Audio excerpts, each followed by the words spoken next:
ಪ್ರತ್ಯೇಕ ಪಾಲಿಕೆ ವಿಚಾರದಲ್ಲಿ ಬಿಜೆಪಿ ನಾಯಕರು ದ್ವಂದ್ವ ನಿಲುವು ಅನುಸರಿಸಿದ್ದಾರೆ. ಕೇಂದ್ರ ಸಚಿವ ಪ್ರಹ್ಲಾದ್ ಜೋಶಿ ಹಾಗೂ ಶಾಸಕ ಅರವಿಂದ್ ಬೆಲ್ಲದ್ ಪ್ರತ್ಯೇಕ ಪಾಲಿಕೆ ವಿರೋಧಿಸಿದ್ದರು. ಆದಾಗ್ಯೂ ರಾಜ್ಯ ಸರ್ಕಾರ ಧಾರವಾಡಕ್ಕೆ ಪ್ರತ್ಯೇಕ ಪಾಲಿಕೆ ಮಾಡುವುದು ಖಚಿತ. ಶೀಘ್ರದಲ್ಲೇ ಅಂತಿಮ ಅಧಿಸೂಚನೆ ಹೊರಬೀಳಲಿದೆ ಎಂದು ಕೆಪಿಸಿಸಿ ಪ್ರಧಾನ ಕಾರ್ಯದರ್ಶಿ ನಾಗರಾಜ್ ಗೌರಿ ಸುದ್ದಿಗೋಷ್ಠಿಯಲ್ಲಿ ಹೇಳಿದರು. ಪ್ರತ್ಯೇಕ ಪಾಲಿಕೆಯಾದರೆ ಕೇವಲ ಧಾರವಾಡವಲ್ಲ, ಹುಬ್ಬಳ್ಳಿಗೂ ಅನುಕೂಲ.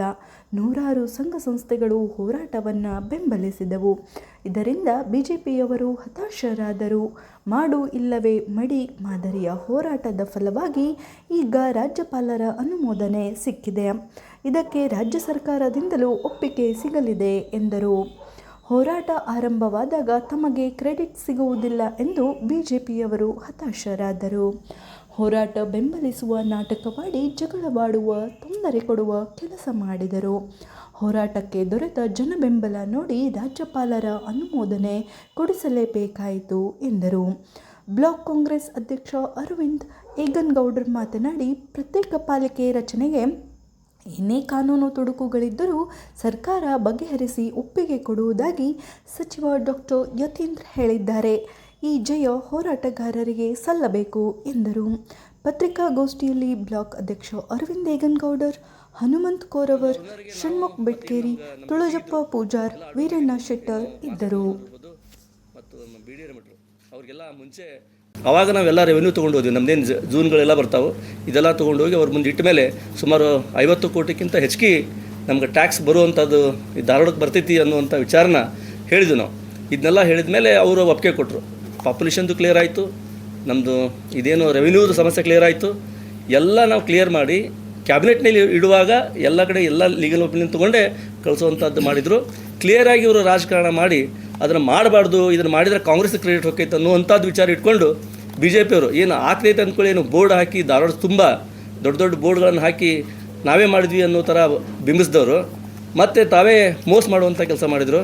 ನಾ ಹೇಳೋದಿಷ್ಟ ಏನಂದ್ರೆ, ಏನು ಧಾರವಾಡ ಜನತೆಗೆ ಬಿ ಜೆ ಪಿಯವರು ಈಗ ಮೊನ್ನೆ ಕೂಡ ಒಂದು ಪ್ರೆಸ್ ಮೀಟ್ನಲ್ಲಿ ಶಿವರಾಮಠವ್ರು ಹೇಳ್ತಾರೆ, ಆ ತೊಡಕುಗಳಿದ್ದು ಅವೇನೋ ಗವರ್ನರ್ ಕಳಿಸಿದ್ರು, ಯಾವುದು ತೊಡಕುಗಳು ಇದ್ದಿದ್ದಿಲ್ಲ. ಗವರ್ನರ್ ಏನು ಸಣ್ಣ ಮನುಷ್ಯ ಅಲ್ಲ, ಅವ್ರ ಕಡೆ 100 ಟೀಮ್ ಇರ್ತಾವೆ, ಲೀಗಲ್ ಟೀಮು. ಅವ್ರು ಕಳಿಸಿದಂಥ ಕಡತ್ತನ್ನು ಚೆಕ್ ಮಾಡ್ಸೋಕೆ ಅವ್ರಿಗೆ 13 ತಿಂಗಳು ಬೇಕಾಯ್ತು. 13 ತಿಂಗಳು ಬೇಕಾಯ್ತು ಅವ್ರಿಗೆ. ಅಂದ್ರೆ ಅವ್ರಿಗೆ ಧಾರವಾಡ ಪ್ರತ್ಯೇಕ ಮಹಾನಗರ ಪಾಲಿಕೆ ಮಾಡುವ ಉದ್ದೇಶ ಯಾವುದೂ ಇದ್ದಿದ್ದಿಲ್ಲ. ಅವರಿಗೆ ಬೃಹತ್ ಮಹಾನಗರ ಪಾಲಿಕೆ ಮಾಡುವ ಉದ್ದೇಶ ಕೂಡ ಅವರೇನು ಜನರಿಗೆ ಕಣ್ಣು ಒರೆಸುವಂಥ ಕೆಲಸ ಮಾಡಿ, ಸುಳ್ಳು ಹೇಳುವಂಥ ಕೆಲಸ ಮಾಡಿ, ಏನು ನಮ್ಗೆ ಗ್ರ್ಯಾಂಟ್ಗಳು ಸಿಗ್ತಾವೆ, 16 ಹಣಕಾಸಿನ ಹೆಚ್ಚಿನ ಅನುದಾನ ಸಿಗ್ತಾವೆ, ಜನರಿಗೆ ಸುಳ್ಳು ಹೇಳುವಂಥದ್ದು ಮಾಡಿದರು. ಅದಕ್ಕೆ ಕಾರಣ ಇಷ್ಟ, ಇದು ಕಾಂಗ್ರೆಸ್ದವ್ರಿಗೆ ಕ್ರೆಡಿಟ್ ಸಿಗ್ತೈತಿ. ಹತಾಶರಾಗಿಬಿಟ್ಟರು. ಅಯ್ಯೋ, ಕಾಂಗ್ರೆಸ್ ಏನು ಹೋರಾಟ ಆಯ್ತಿಲ್ಲ. ಪ್ರಾಮಾಣಿಕವಾಗಿ ನಾವೆಲ್ಲ ಕಾಂಗ್ರೆಸ್ದವರು ಆ ವೇದಿಕೆ ಮೇಲೆ ಯಾವುದೇ ಕಾಂಗ್ರೆಸ್ ಯಾವುದು ಬಿ ಜೆ ಪಿಯವ್ರಿಗೆ ಬೈಲಾರ್ದೆ ನಾವು ವೇದಿಕೆ ಹೊರಗಡೆ ಮಾತಾಡಿರ್ಬೋದು. ವೇದಿಕೆಯಲ್ಲಿ ಮತ್ತು ಅವ್ರು ಏನು ಸಭೆ ನಡೆದಿತ್ತು, ಯಾವುದು ಪಕ್ಷದವ್ರಿಗೆ ಬೈಯುವಂಥ ಕೆಲಸ ಮಾಡಿದ್ದಿಲ್ಲ, ಯಾರಿಗೂ ನಾವು ತೆಗೊಳ್ಳುವಂಥ ಕೆಲಸ ಮಾಡಿದ್ದಿಲ್ಲ.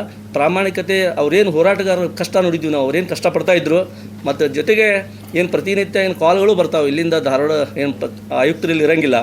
ಇಲ್ಲಿ ಸೋಮವಾರ ಮತ್ತು ಮಂಗಳವಾರ ಶುಕ್ರವಾರ ಬಿಟ್ಟು ಉಳ್ಕಿದ ದಿವಸ ಆಯುಕ್ತರು ಇರೋಂಗಿಲ್ಲ, ಯಾವುದೋ ಅಧಿಕಾರಿಗಳು ಇರೋಂಗಿಲ್ಲ. ಏನು ತೊಂದರೆ ಅನುಭವಿಸ್ತಾರಂತ ಜನರು, ಸಾಮಾನ್ಯ ಜನರು ಕೂಡ ನಮ್ಗೆ ಕಾಲ್ ಎಲ್ಲ ಮಾಡ್ತಿದ್ರು. ಇವನ್ನೆಲ್ಲ ನಾವು ಸಮಸ್ಯೆಗಳನ್ನು ಅರ್ತಿದ್ವಿ. ಏನು ಡೆತ್ ಸರ್ಟಿಫಿಕೇಟ್ ಇರ್ಬೋದು, ಬರ್ತ್ ಸರ್ಟಿಫಿಕೇಟ್ ಇರ್ಬೋದು, ಇಂಥ ಸಣ್ಣ ಸಣ್ಣ ವಿಚಾರಕ್ಕೂ ಕೂಡ ಜನ ತೊಂದರೆ ಅನುಭವಿಸೋಂಥದ್ದೆಲ್ಲ ಕಂಡಿದ್ವಿ. ಅದಕ್ಕೆ ನಾವು ಅವ್ರ ಜೊತೆಗೆ ಅವ್ರೇನು ಹೋರಾಟ ಪ್ರಾಮಾಣಿಕ ಇತ್ತು, ಅವ್ರ ಜೊತೆಗೆ ನಿಂತು ಮಾಡಿದ್ವಿ. ಧಾರವಾಡದ ನಾಗರಿಕರು, ಹಿರಿಯರು, ಕಲಾವಿದರು, ಸಾಹಿತಿಗಳು ಸಮಗ್ರವಾಗಿ ಎಲ್ಲರೂ ಕೂಡ ನಮಗೆ ಬಂದ ಅಲ್ಲಿ ವೇದಿಕೆಗೆ ಬಂದ ತಮ್ಮದೇ ಆದಂಥ ಸಪೋರ್ಟನ್ನು ನೀಡಿದರು. ಅದು ಕೂಡ ಈ ರಾಜ್ಯ ಸರ್ಕಾರ ಅಥವಾ ರಾಜ್ಯಪಾಲರ ಕಣ್ಣು ತೆರೆಸಲಿಕ್ಕೆ ಕಾರಣ ಆಯಿತು ಅನ್ನೋವಂಥ ವಿಚಾರವನ್ನು ಇಟ್ಟುಕೊಂಡು ಎಲ್ಲ ವಿವಿಧ ಸಂಘ ಸಂಸ್ಥೆಗಳಿಗೂ ಕೂಡ ತುಂಬ ಹೃದಯದ ಧನ್ಯವಾದಗಳನ್ನು ಅರ್ಪಿಸ್ತೇನೆ. ಇದರಲ್ಲಿ ಆದರೆ ಅವರು ಕಂಡೀಷನ್ ಹಾಕಿ ಕಳಿಸಿದಾಗ ನಮಗೆಲ್ಲೋ ಅವರು ಮತ್ತೂ ಇದನ್ನು ಒಂದು ಸ್ವಲ್ಪ ಅಡ್ಡ ಹಚ್ಚೆ ಕಳಿಸೋಣ ಅನ್ನುವಂಥದ್ದು. ಅಂದರೆ ಜನರ ಭಾವನೆಗಳನ್ನು, ಜನರ ವಿಚಾರಗಳನ್ನು ಒಂದು ಸ್ವಲ್ಪ ಡೈವರ್ಟ್ ಮಾಡೋಕ್ಕೆ ಈ ರೀತಿ ಮಾಡಿದರು.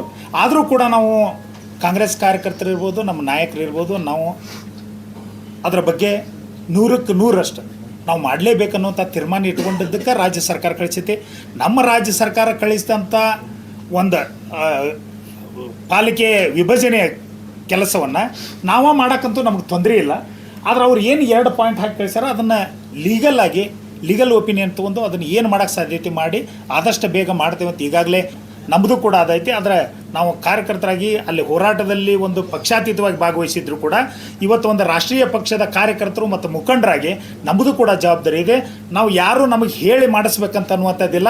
ನಾವೇ ಮಾಡಿದ್ದು, ನಮ್ಮ ಸರ್ಕಾರ ಮಾಡಿದ ಕೆಲಸ ನಾವು ಸ್ವತಃ ಹೋಗಿ ನಮ್ಮ ಕಾರ್ಯಕರ್ತರು ನಮ್ಮ ನಾಯಕರ ನೇತೃತ್ವದೊಳಗೆ ಹೋಗಿ ಅದನ್ನು ಮಾಡಿಸ್ಕೊಂಡ್ಬರ್ತೇವೆ ಅನ್ನುವಂಥ ವಿಚಾರವನ್ನು ನಾನು ಇಲ್ಲಿ ಹೇಳಲಿಕ್ಕೆ ಬಯಸ್ತೇನೆ.